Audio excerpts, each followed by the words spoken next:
Hello hello गाइजहरू, good morning. आज चाहिँ मैले छुट्टै खालको एउटा उपदेश जस्तै भनौँ न, यसो हल्का सोचेर लेखेको होइन। मान्छेहरू अलि धेरै जान्ने हुन्छ नि त, त्यही भएर मूर्ख बन्नेलाई अब मूर्खता भन्ने के हो भन्ने चाहिँ मैले यसो एक दुई शब्द सिकाउँ भनेर।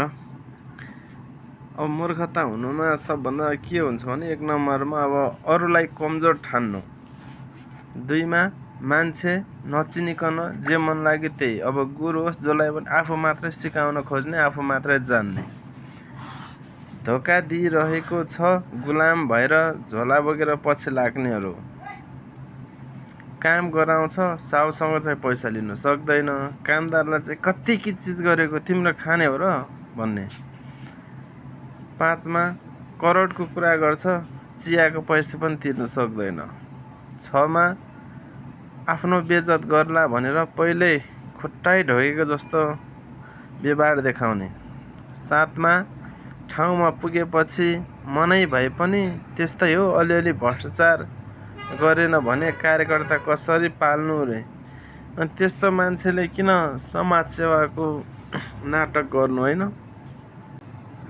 यसको फाइदा चाहिँ कसले उठाउँछ भन्दा, म न्याय दिन्छु भनेर भ्रमको खेती फैलाउने, जसले एउटै पनि बाचा पुरा गर्दैन, उसलाई मात्र यति थाहा छ कि दाना कसरी छर्ने, अनि जसरी हुन्छ चुनाव जित्ने, अरूलाई भ्रम छर्ने होइन, आफू मात्र राम्रो हो यताउता भन्ने।